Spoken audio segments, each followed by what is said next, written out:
ओवी क्रमांक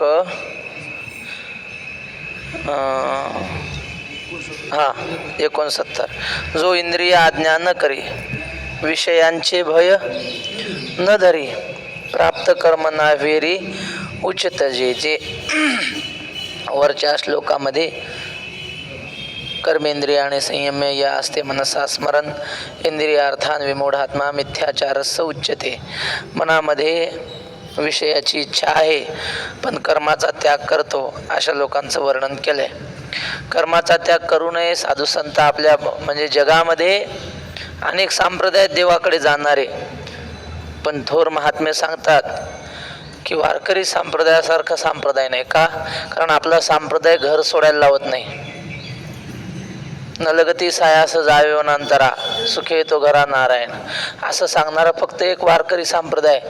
तुम्ही जर आपण उत्तर प्रदेशात गेलो, ते भगवे कपडे असले तरच साधू मानतात. म्हणजे ज्याला बायको आहे मुलं बाळे त्याला साधू म्हणतच नाही. तो किती विद्वान असून किती अधिकारी असो ते त्याला साधू म्हणत नाहीत. साधूच्या पंक्तीला जेवायला बसू देत नाहीत. आपल्याकडे तसं आहे का? आपल्याकडे कपड्याला किंमत नाही. बोध जवळजवळ 99% आपले साधू संत सगळे संसारी. वक्ते बाबा म्हणले आम्ही गेलो कुंभमेळ्यात. आम्ही म्हणजे वक्ते बाबा गेले होते, मावशी होते त्या बाबांसोबत. आणि मग एक साधू होता म्हणले. तो साधू असा उभा आणि त्याच्या जटा खाली जमिनीला टेकलेल्या. मग दोन शिष्य त्यांच्या सेवेला. मग बाबांचा स्वभाव विनोदी. बाबा म्हणले का हो महाराज, ह्या जटा विकत आणलेल्या आहेत की खऱ्या आहेत? म्हणले एवढ्या लांब कशा काय? ते म्हणले ऐक बेटा कहा काय तो? ते म्हणले आम्ही महाराष्ट्राचे. मग तो साधू म्हणला हट म्हणे ओ महाराष्ट्रीयन साधू को लुगाई रहती म्हणे. म्हणजे लुगाई समजली का तुम्हाला? महाराष्ट्रीयन साधूला बायका असतात असा तो म्हणे साधू. बाबा म्हणले असू दे तुझ्या डुंगणाला चावतात का म्हणे त्या. पत्नी असली म्हणजे काय काय परमार्थ निघून जातो. एकदा मी बाबांना म्हटलं बाबा हे शास्त्र शिकल्यावर अभिमान होतो. कशाला शास्त्र शिकायचं? वेदांत शिकल्यावर अभिमान होतो की नाही मला येत. बाबा म्हणले अरे मग शास्त्र शिकल्यावर काय परमार्थ बिघडतो का? म्हणले म्हणजे विवाह केला पत्नी असली ती पत्नी परमार्थ बिघडवत नाही तर शास्त्र काय बिघडवल? म्हणले फक्त आपल्याला अभिमान होऊ नये त्याची काळजी घ्यावी. आपण शास्त्र शिकलंच पाहिजे. सांगण्याचं तात्पर्य काय? आपला महाराष्ट्रामधील साधू संतांनी जो वारकरी संप्रदाय निर्माण केला तो कर्माचा त्याग करायला सांगत नाही. माऊलींचा फार सुंदर अभंग आहे. का सांडिसी गृहाश्रम, का सांडिसी क्रिया कर्म, कासया सांडिसी कुळीचे धर्म, आहे ते वर्म वेगळीची. भस्म उधळण जटाभारू अथवा उदास दिगंबरू, न धरी लोकाचा धरू, आहे तो विचारू वेगळाची. किंवा तुकाराम महाराजांचा अभंग आहे घरदार ओखटे त्याजू मनशी तरी शरीरा एवढे जाड. घरदार सोडायचं काम नाही म्हणून कर्माचा त्याग करू नये. आता या ओवीत येणार आहे या श्लोकावर खाली की उचित कर्म जे आपल्या वाट्याला आलं ते करीतच परमार्थ केला पाहिजे. मग घरदार सोडूच नाही असं बी नाही. एक ठराविक वय झालं की घरदार सोडण्याची तयारी पाहिजे. 50 वय झालं की ते वय आपल्याला सांगत असतं की आता घराकडे शिरू नका. 51 म्हणजे हळूहळू घर सोडण्याची तयारी पाहिजे. प्रपंचात असावं शरीराने आणि मन मात्र देवाकडे असावं. अशी आपल्या वारकरी सांप्रदायिक संतांची भक्ती करण्याची पद्धत. मन हे गोविंदी आणि देह काम करी हो. वास एवढं सूत्र आपल्या साधू संतांनी सांगितलं. तर आपण आलो हे अज्ञानी लोकांचं वर्णन केलं वरच्या श्लोकात. कर्माचा त्याग करतात. तुष्णी अशी अवस्था आहे. तुष्णी म्हणजे काय? तुष्णी म्हणजे असं नुसतं बसून राहायचं. काही माणसं बघा आम्हाला राऊत बाबांनी सांगितलं होतं तुष्णी शब्द म्हणजे काय. काही माणसं असे दात घासतात ना सकाळी ओट्यावर बसून. मग दात घासता घासता असे एकटक पाहत राहतात. कशा करते काहीच नाही नुसतं टक लावून पाहतात. असं होतं की नाही? असं ती जी अवस्था आहे ना त्याला तुष्णी म्हणतात. काहीच नाही, शांत बसून राहतो माणूस. तसं तुष्णी, त्याला अकर्म अवस्था म्हणतात, काहीच न करणं. हे साधू संताला आवडत नाही, काहीच न करणं. आपल्या वाट्याला आलं केलं पाहिजे. आळस तोंडी घाली माती, असं तुकोबाऱ्याचं प्रमाण आहे. आळस नाही पाहिजे. मग वरच्या श्लोकात त्या आळशी लोकांचं वर्णन केलंय. आणि मग म्हणून असो तू या वायानी, कायसी मूर्खाची बोलणी, वाया वाढविता वाणी शिने लहन. त्याच्या पुढे ऐसे म्हणितले देवे, तेथ जिजी म्हणितले पांडवे, ऐके जेथ वाचा विसवे ते साधू कथा. बरोबर आहे. तर हे अज्ञानाचं वर्णन झालं, पण वाणीला विसावा मिळेल अशी एक कथा आहे. कोणती कथा? साधूची कथा. ती साधूची कथा आता सांगता. साधू महात्मा कसा असतो? जो अंतरी दृढ परमात्मरूपी गूढ, बाह्य भागू तरी रूढ लौकिक जैसा. मनामध्ये, अंतरी म्हणजे मनामध्ये, दोन शब्द आहेत. अंतःकरण असा शब्द आहे. करण म्हणजे काय? करण म्हणजे साधन, कर्म करण्याचं साधन. आणि एक बाह्य साधन आणि एक आतलं साधन आहे. हे हात पाय डोळे नाक कान हे बाहेरचे साधन, यांनी कर्म होतातच की नाही?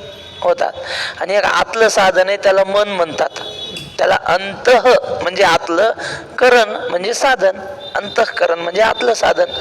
तर त्या अंतःकरणावर सगळं बाहेरचं अवलंबून असतं. ज्ञानेश्वर महाराज म्हणतात, कुठल्याही माणसाने एखादं काम केलं, ते काम आधी मनात त्याची आकृती तयार होत असते.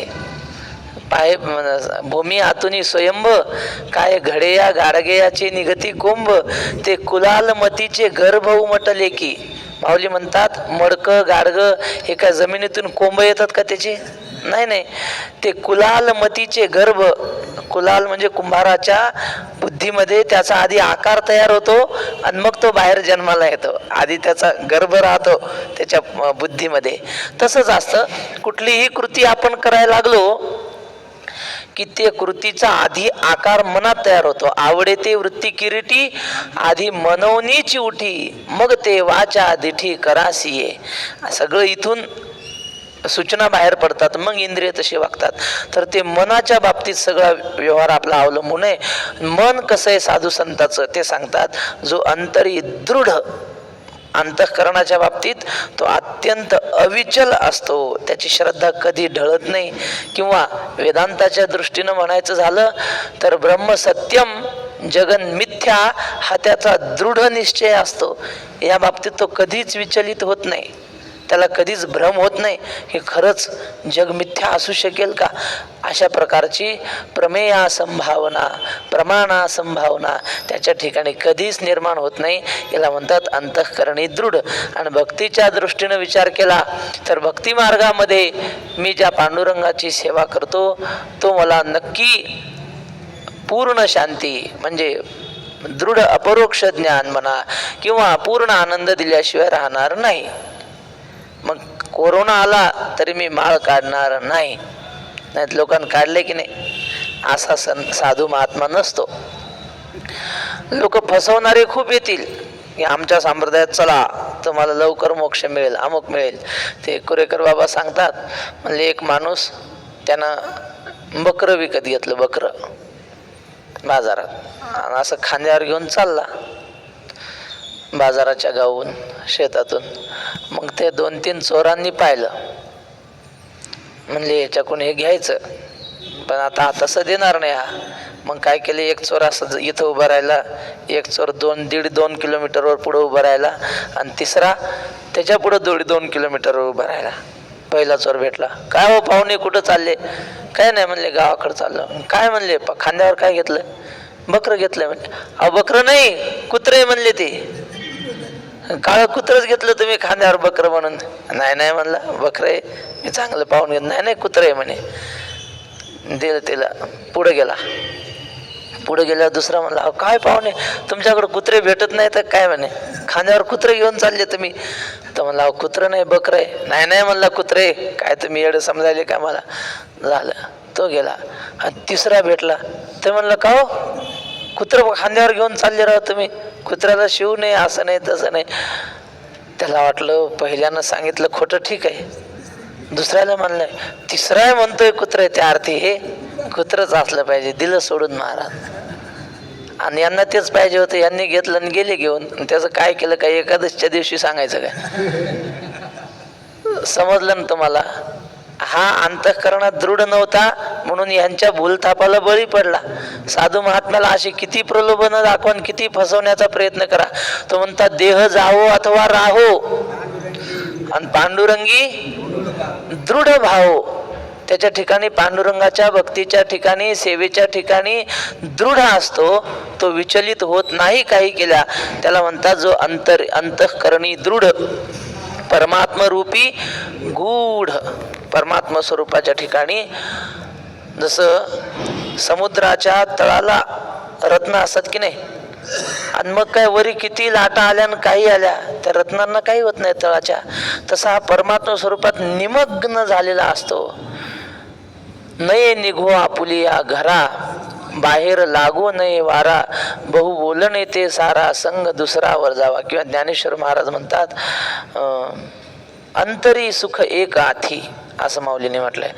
बाह्य विषयाने तो आनंदी होत नाही का, त्याला अंतःकरणात एक विलक्षण सुख प्राप्त झालेलं असतं. ज्याला बाहेरच्या इंद्रियांच्या सुखाचं काहीही घेणं देणं नसतं, कारण आत्मसुख त्याला प्राप्त झालेलं असतं.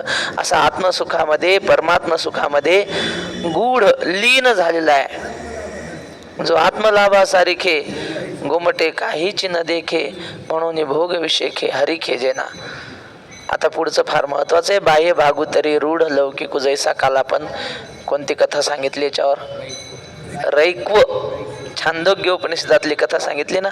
बाह्य भाग काय लौकिकासारखा, मार्गाधारे वर्तावे, विश्व हे मोहरे लावावे, अलौकिक न होवावे लोकाप्रती. अलौकिक राहत नाही, लोकांसारखाच राहतो. जो इंद्रिया आज्ञा न करी, विषयांचे भय न धरी, प्राप्त कर्म ना व्हेरी, उचित जे जे.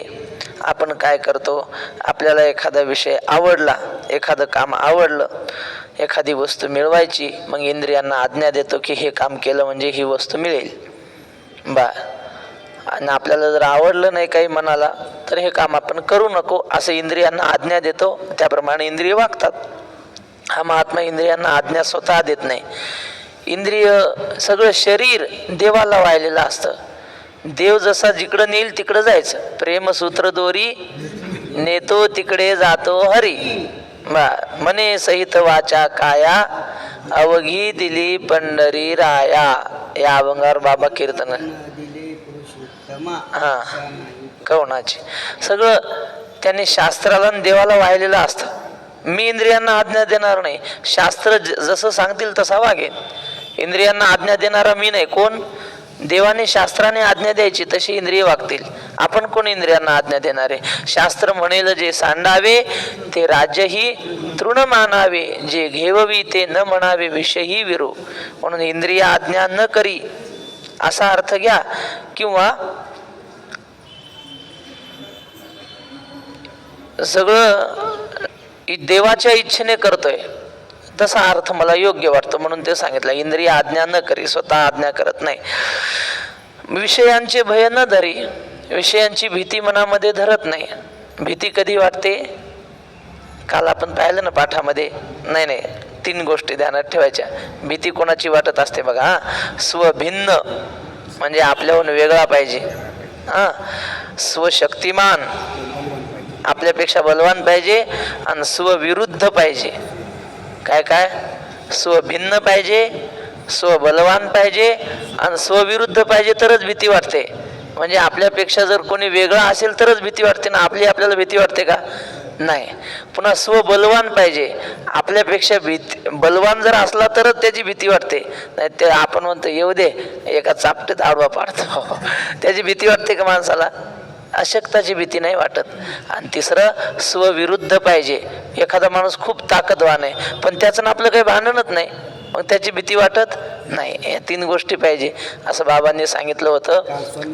हो. आणि इथं वाळवंटात मोतीराम महाराजांच्या फळावर वक्ते बाबांचं प्रवचन होतं आणि बाबांनी श्लोक घेतला होता, अभयम सत्व संशुद्धीर ज्ञान योग व्यवस्थिती दानंदमश्च यज्ञश्च स्वाध्यायस्तप आर्जवम. त्याच्यावर अभय शब्दावर हे सांगितलं होतं. तर विषयांचे भय न धरी. का विषयांचे भय न धरी? कारण त्याला विषय स्वतःहून भिन्न वाटतच नाहीत. पराविया नारी माऊली समान, हे गेले नेमून ठाईचेची. प्रत्येक विषयाच्या ठिकाणी देवाला पाहतो, त्यामुळं विषयाची भीती वाटत नाही. आत्मभिन्न मानत नाही विषयांना, त्यामुळं विषयांचे भय न धरी.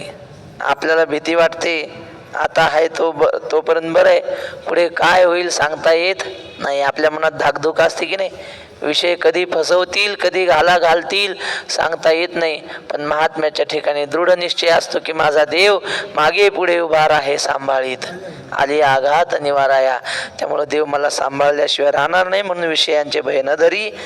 आणि प्राप्त कर्म नावेरी उचित जे ज्या वेळेला कर्म प्राप्त झालेलं असतं, नावेरी म्हणजे त्याचा त्याग करत नाही. आता आपण गृहस्थी आहोत, पितृपक्ष आलाय, ते केलं पाहिजे. पितृश्राद्ध तो करतो, कारण ते प्राप्त कर्म आहे ना. आले भागा ते करीतो, तुझे नाम उच्चारितो. पुन्हा काय दुसरं काय आलं, कुलधर्म कुलाचार, तो त्याग करीत नाही. आपल्या सगळ्या साधू संतांनी ही कुलपरंपरा सांभाळलेली आहे. जगद्गुरु तुकाराम महाराजांच्या जीवनामध्ये एकदा असा प्रसंग आला. जिजाबाई म्हटल्या, अहो आज तुमच्या वडिलांचं श्राद्ध आहे. मग आपल्याला आता पित्र घालायचे, पण घरामध्ये भाजीपाला नाही, काही नाही. महाराज म्हणले, मग मी घेऊन येतो भाजीपाला. मग आता ते काळात असे भाजीपाल्याची दुकानं नसायची, रानात जायचं, आणायचं कोणाच्या इथून तरी भाजीपाला. मग महाराज म्हणले, मी जातो. तुकोबाराय निघाले. एका शेतामध्ये गहू कापणी चालू होती. त्या लोकांनी पाहिलं तुकाराम बुवा चाललेत रस्त्याने. आणि तुकाराम महाराजांचं कसं होतं, कोणी काम सांगितलं की नाही म्हणायचं नाही, असा त्यांचा नियम. हे गेले नेमून ठाईचे, नियमच केला होता. ठाकला तो काही केला उपकार, लोकांवर उपकार करायचा स्वभाव. त्या शेताच्या मालकानं पाहिलं तुकाराम महाराज म्हणजे बिनपगारीन फुल अधिकारी, पगार द्यायचं काम नाही. हो तुकाराम बुवा इकडे या म्हणले. का हो? काय नाही, जरासं आम्हाला मदत करा, गहू कापणी चालू आहे. बरं म्हणजे ते विना अडकवला झाडाला चालले. आणि मग बाकीचे रोजदार होते आणि तुकाराम महाराज आलेले. रोजदाराचं कसं असते, दमाने काम. एक अर्धा पाऊण तास झाला की लगे पाणी, तंबाखू, काही बी. मग त्याच्या निमित्तानं थांबायचं जरासं. झालं गुत घेतलं की भूकही लागत नाही, तहानही लागत नाही. रोजाना असले की मग तहानही लागते आणि भुकाही लागतं. चालेल. मग ते इतर लोक काम करायचे, गहू कापायचे. आणि तुकाराम महाराज त्याच्या पुढं याची अर्धी पात त्याची कडेला लागायची तुकाराम महाराजांची. ते महिपती महाराज म्हणतात, इतर काम करीती कुचर. पण तुकाराम महाराज तसे कुचरपणा करत नव्हते. मग देवाचं नाम घेत घेत आपलं जे मन लावून काम करायचं. आणि मग दिवसभर तिकडंच काम करण्यात ते गुंतले, लक्षच नाही आपण कशाला आलो. आणि इकडं दुपार झाली, दुपारी नैवेद्य दाखवायचा असतो. मग आता तुकाराम महाराज तर घरी नाही, जिजाबाई वाट पाहू लागले, आता पित्र कसे घालायचे. देवानं म्हटले, ठीक आहे, आपल्या भक्ताचं जे म्हणजे उणेपणा संसारातला कोणी भरून काढायचा. तुका म्हणे नग्न भाज तरी ते लाज स्वामीशी. बायकोच्या अंगावर फाटकं लुगडं असल्यावर लोक त्या बाईला हसत नाहीत, तिच्या नवऱ्याला हसतात. म्हणजे आता आपल्या भक्ताचं ऊन पडतंय ना, मग आता आपण पूर्ण केलं पाहिजे. देवानं गठोडं घेतलं किराण्याचं, त्याच्यात डाळ तांदूळ पीठ कूट तूप जेवढं पित्राला लागते सगळं घेतलं. तुकाराम महाराजाचं रूप घेतलं, ते गठोडं घेऊन गेले घरी. म्हणले, आवले चल स्वयंपाक कर लवकर. तिनं ते सगळं पाहिलं, बरोबर स्वयंपाकाला जेवढं लागतं ना, जिरे मिरे, ती म्हणली एवढं बरोबर कधीच आणत नाहीत, आज कसं काय बरोबर आणलंय सगळं. नाही तर कधी भानावरच नसतेत. हे आणाय म्हणलं की दुसरंच काहीतरी आणतात, कमीच आणतील जास्तच आणतील. आज बरोबर सगळं घेऊन आले. पाहिलं, नावलीला म्हटले, मी लोकांना आमंत्रण देतो, तू स्वयंपाक कर. ती म्हणली, आज काय आंबाबाई पावली काय म्हणली यायला. तिची श्रद्धा आंबाबाईवरच. पांडुरंगावर श्रद्धा नव्हती. असो, मग तुकाराम महाराज म्हणले तू स्वयंपाक कर, मी लोकांना बोलवतो गावात. आणि मग तिने बी 2-4 शेजारणी बोलवल्या. स्वयंपाकाची लगबग सुरू झाली. हे गेले आणि सगळ्या गावाला, चला आमच्याकडे आज पित्रे आहेत, 5 वाजता जेवायला या, आमच्याकडे पित्रे आहेत, 5 वाजता जेवायला या. लोक म्हणायची यालाच काय भेटत नाही ना, आपल्याला कसं काय जेवा आज म्हणतो जेवायला. लोक म्हणले जाऊ द्या, तिथं गेल्यावर तर कळन.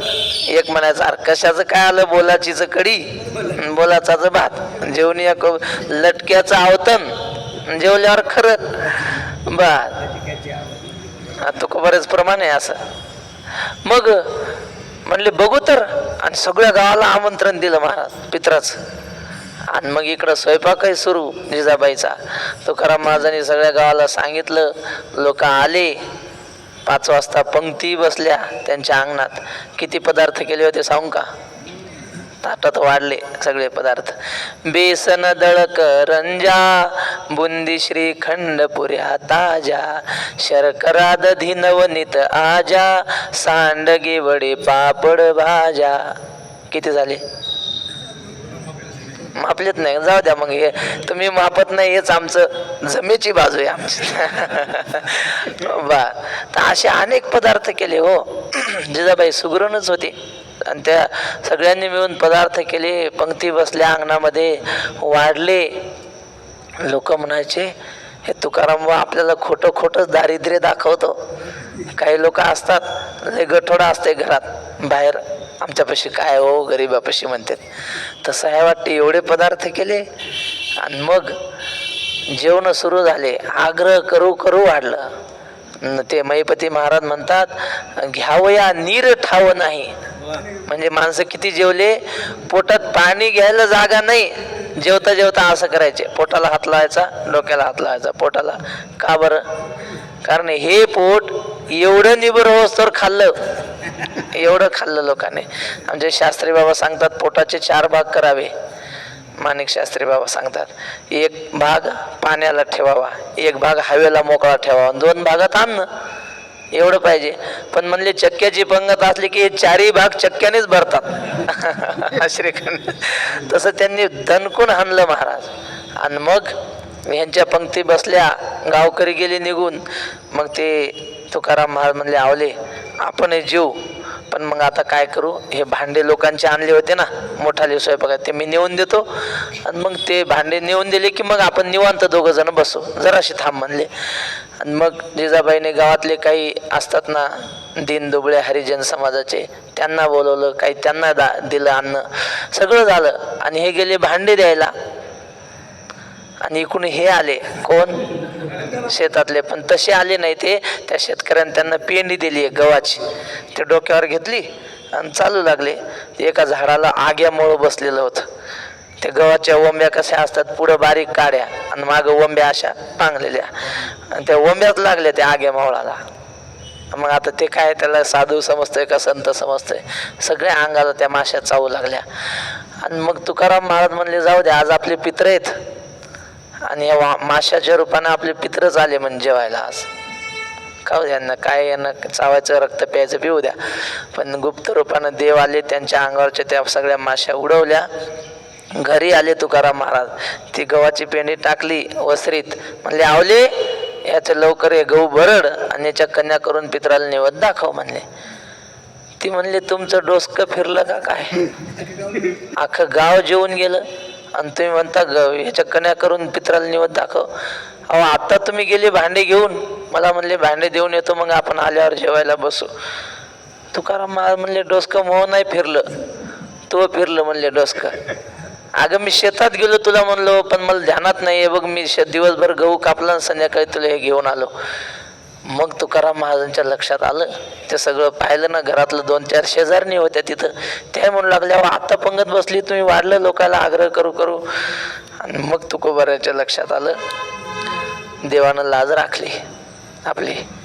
आणि मग तुकाराम महाराज म्हटले देवा तू माझ्या घरी येऊन एवढी सेवा करून गेला ना, आता तू आल्याशिवाय मी जेवणार नाही, तू आलाच पाहिजे. आणि मग भगवान परमात्मा आले. तुकाराम महाराज, जिजाबाई, देव तिघही बसून जेवले पित्राच्या दिवशी. मी कशासाठी सांगितलं तुम्हाला? प्राप्त कर्म नाभेरी उचित जे जे. साधू संतांनी गृहस्थासारखेच जीवन जगले. गृहस्थी लोक पित्र करतात, सगळ्यांनी लोकांसारखं वागायचं, अलौकिक व्हायचं नाही. याला म्हणतात बाह्य भागू तरी रूढ लौकिक जैसा, किंवा प्राप्त कर्म नाभेरी उचित जे जे. जो इंद्रिय आज्ञा न करी, विषयांचे भय न धरी, प्राप्त कर्म नाभेरी उचित जे जे. आपले इंद्रिय शास्त्रानुसारच त्यांना आज्ञा देतो. तुका म्हणे वाचा वाहिली अनंता, बोला याचे आता काम नाही. आम्ही वाचेला सांगत नाही आता काय बोल, आम्ही वाणी कोणाला वाहिली? देवाला वाहिली. मग बोलण्याची नाही, आता देवाविन काही. बा पुढची ओवी. तो कर्मेंद्रिये कर्मे राहटता तरी न नियमी, परी तेथी चेनी उर्मी झाकोळेना. कर्मेंद्रिय ज्या ज्या इंद्रियाचं जे कर्म असेल ते करू देतो इंद्रियांना, पण त्या कर्मामध्ये तो गुंतत नाही. राहटता तरी न नियमी, तरी परी तेथी चेनी उर्मे झाकोळेना. काही माणसं कसे असतात, आहारच घ्यायचा नाही, जेवणच करायचं नाही, डोळ्याने काही पाहायचंच नाही असं म्हणून राहतात. आहेत ना काही काही. कालच स्वामींनी आम्हाला सांगितलं, म्हणले एक महात्मा असा आहे, तो 35 वर्ष झालं उभाच आहे. 35 वर्ष उभाच आहे, बसलाय नाही, झोपला नाही. झोपतो कसा? उभ्या उभ्याच झोपतो. मग आता असं केल्यावर जीवन जगणं अवघड आहे की नाही? साधू संत असं करत नाही. कर्मेंद्रिय कर्मी राहटता न नियमी, त्यांना असं अडवत नाही. ज्या ज्या इंद्रियांचा जो स्वभाव असेल त्याप्रमाणे त्याला वागू देतो. फक्त त्या इंद्रियाकडून घडणाऱ्या कर्मामध्ये आपण गुंतत नाही. कर्मेंद्रिय कर्मी राहटता न नियमी, परी तेथीचेनी उर्मी. उर्मी म्हणजे त्या इंद्रियांच्या विकाराने तो झाकोळे ना, म्हणजे आच्छादित होत नाही, त्या इंद्रियांच्या स्वाधीन होत नाही. एरवी इंद्रियांचे निमेळे, विषयावरी तरी लोळे.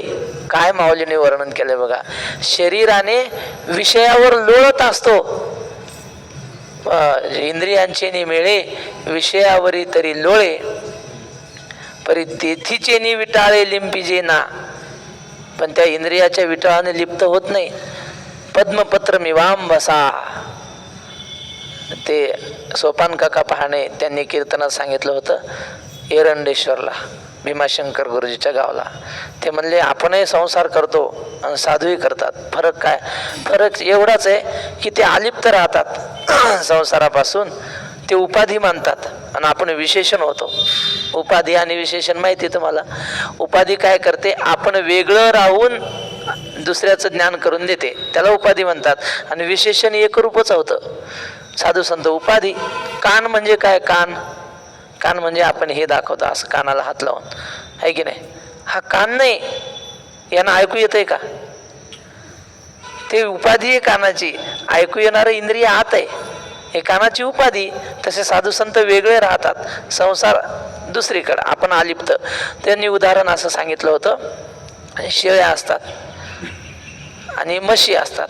मग पाण्याचा डोह असतो शेतात, मग एखादा शेळ्या वळणारा असतो, तो शेळ्या पाणी प्यायला आणतो डोहावर. मग त्या शेळ्या पाणी कशा पितात?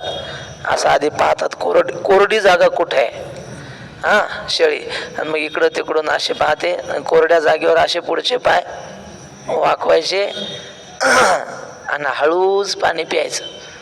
बरं, म्हणजे शेळ्या अशा त्या पाण्यात धसत नाहीत, पाणी प्यायला डोहात जात नाहीत.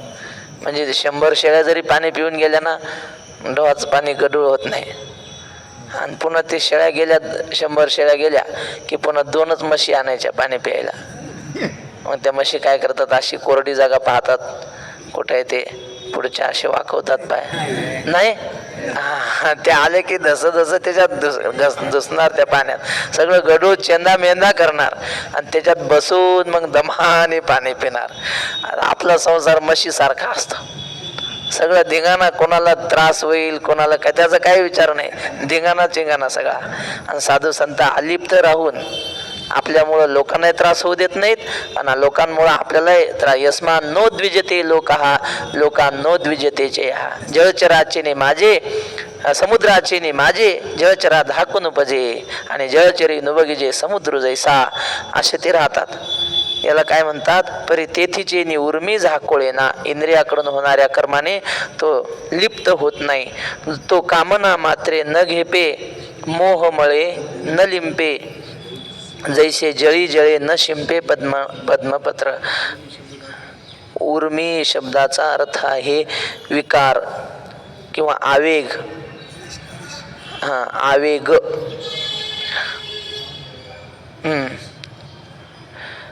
इंद्रियाच्या उर्मीने झाकला जात नाही. तो कामना मात्रे न घेपे, मोहमळे न लिंपे, जैसे जळी जळे न शिंपे पद्मपत्र. हे बघा, इंद्रिय असतात की नाही, प्रत्येक इंद्रियाचा एक एक विषय ठरलेला आहे ना. डोळ्याचा रूप हा विषय. कधी कधी डोळ्याला वाटतं हे पाहिलंच पाहिजे असं त्या डोळ्यामध्ये म्हणा त्या आवेग निर्माण होतो मनामध्ये त्या इंद्रियाच्या बाबतीत. पण तो मनामध्ये निश्चय करतो इंद्रिय म्हणजे मी नाही ना, मी माझा आत्मस्वरूप आहे. आत्मस्वरूपाच्या ठिकाणी कुठल्याही प्रकारची इच्छा निर्माण होत नाही. ते इंद्रियाच्या ठिकाणी झालेला आवेग माझा नाही असं समजतो. मी आपला शुद्ध बुद्ध मुक्त आत्मस्वरूप आहे अशी त्याची स्थिती असते. म्हणून तेथीचे निउर्मी झाकोळेना. बरोबर, पुढं तीच ओवी आहे, याच ओवीत आहे बघा. जळी जळे न शिंपे पद्मपत्र. बघा, म्हणजे तुमच्या मनात जो विचार आला तोच तेव्हा माऊलीच्या मनात आला होता हे सांगत असताना. असं नाही, माऊलीच्या मनात जो विचार आला तोच तुमच्या मनात आला असं. वा तसं म्हणा. तो कामना मात्रे न घेपे, कामनेकडून तो आकर्षित केला जात नाही, इच्छेकडून. आपलं विरुद्ध आहे. मोहमळे न लिंपे. आता हे सगळे आपलं वर्णन करणारे उदाहरणं याला देता येतात. मोहमळाने लिप्त होत नाही. मोहाचा मळ म्हणले तुकाराम महाराजांनी सुद्धा असंच म्हणलंय बघा. न करी रे संग, राहे रे निश्चळ, लागो नेदी मळ ममतेचा. आपण कपड्याला मळ लागू देत नाही, तसं मनाचा मळ म्हणजे काय? ममता. म्हाताऱ्याला चातुर्मासाला यावं वाटतंय, पण मग नातू राहत नाही ना. म्हातारा म्हणतो महाराज मला लई आवडतंय चातुर्मासाला, पण काय करा आमचा नातू राहतच नाही आमच्याशिवाय. नातू राहतो, तू राहत नाही नातवाशिवाय.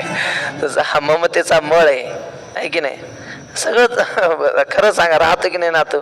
आता तुम्ही आले, तुम्हाला नाहीत का नातवंड? राहतात, सगळं राहतंय, फक्त ती ममता सुटत नाही ना घराची, नातवंडाची. ममता असली की मग आलिप्त पाहिजे. हो, एक माणूस त्याचं म्हातारी संग भांडण झालं. संसार म्हणलं की भांड्याला भांड लागतच असतं. एक कडक भांडण झालं तर म्हणलं चाललो मी चातुर्मासाला. तो काय समजली म्हणलं, तोंड पाहणार नाही तुझं. पिशवी भरली. म्हातारी हुशार होती, तिनं काय केलं, यानं पिशवी भरली, तिनं विचार केला ह्याला ते शासनाचं काहीतरी भेटतंय म्हाताऱ्या माणसाला पगार. म्हाताऱ्या माणसाला काय म्हणतात त्याला, निराधार का काहीतरी भेटतंय. पेन्शन होती त्याला, पेन्शन. मग म्हातारी म्हणे हजर गेला तर याच्या सहीशिवाय भेटत नाही, मग याच्या खात्यावर जमा होतील, पण तिकडले तिकडं. बाया म्हणतात ते खात्यावर जमा झाले त्याला भेटतात, कॅश असली की आपल्याला घेता येते ना. ते मग तिकडलं गेल्यावर अवघड होईल. मग तिनं काय केलं, हा निघाला की याला भजे आवडायचे, तिनं लगेच कांदा भजे तळायला सुरुवात केली. सुगंध सुटला घरात. तर म्हणे आता आपण फसलो, एवढे भजे तरी खाऊन गेलो असतो, पण आता काय करता, वचन दिलं ना जाणार. मन जड करून निघाला पिशवी. मग म्हातारीनं नातवाला कडवर घेतलं आणि चिमटा घेतला. नातू लागला रडाय. म्हातारी म्हणे पहा हो तुम्ही चालले तर मग लेकरू कसं रडायला, पहा तुम्ही चालले तर मग लेकरू कसं रडायला. तो म्हणला तू माव नाही का म्हणे. झालं, पण मग आता नाही, लगेच नाही आला, पण वचन दिलं होतं ना, कसं काय करावं. नातवाला घेतलं कडवर, पुन्हा सोडून दिलं, पुन्हा निघाला पिशवी खांद्यावर घेऊन. पण संध्याकाळ झाली होती, ह्याच्या म्हशी चरायला आल्या होत्या शेतात. काय करावं, घरी जावं वाटतंय, तिकडं जावं वाटतंय, नाही जावं, इकडं येऊच वाटणं गेलं, पण आता कसं काय जावं. एका म्हशीच्या शेपटीला धरलं आणि आला घरी त्या म्हशीच्या माग. याची म्हैस होती, बरोबर आली घरात. ती म्हणली का हो तुम्ही तर गेले होते, कसे काय आले? मी कुठं आलो म्हणे, या म्हशीनं आणलं मला. मी म्हणायचो आगं म्हशी, आणि मला कुठं नेशी. पण हा बरोबर घरी आला. मशीन आणलं का हा याच्या मोहाने आणलं? मोहाने आणलं. साधू संतांच्या ठिकाणी हा मोह नसतो. ते सखाराम महाराज आंबळनेरकर घरून निघाले की असं सांगतात, त्या झोपडीला काडी लावायची, मागचं काही ठेवायचं नाही. एकदा पांडुरंगाकडे तोंड केलं ना, आता परत माघारी फिरून पाहायचं नाही. याला काय म्हणतात? मोहमळे संसार आगी आपुलेनी हाते लावून मागुते पाहू नये. वक्ते बाबा म्हणले आम्ही 4 महिने इथं आणि 8 महिने सपते. बाबा म्हणले आम्ही पहिले पारायण लय करायचो, आपल्याला फक्त कीर्तनकार वक्ते बाबा माहित आहेत. त्याच्या आधी म्हणले आम्ही लय सप्त्यात व्यासपीठ चालले आहेत, पारायण करू करू माझी ज्ञानेश्वरी पाठ झाली होती म्हणले. पारायण केल्यानं अभ्यास होतो ना. पारायण करणं म्हणजे साधन आहे, फार मोठी साधन आहे ती. तर मग 4 महिने इथं आणि 8 महिने सपते, घरी जाणत नाही. मग हे लहानाचे मोठे कसे झाले ते देवाच्या कृपेनेच. ते सांगतात ना, बाबांचं प्रेम काहीच नाही मिळालं यांना. देवानं आई लहानपणी वारली आणि बाबा सपते, चातुर्मासान सपते, आणि त्यांना घरी जायचं काही मोह नव्हता. मोहमळे न लिंबे. बस असे महात्मे असतात. असं जगता आलं पाहिजे. मग घरी सन्मान मिळतो. सारखं घरीच राहत राहिलं की घरचे लोक म्हणतात कवा जाते की म्हातार. आपलं घर धर सोडतं पाहिजे. धर सोड असली की मग लोकांना कळते, नाही बापू असले म्हणजे बरं, लेकरायला जरा आधार राहते असं म्हणतात. तू कामना मात्रे न घेपे, पण जाऊ दे आता वेळ झाली. पुंडलिक वरद.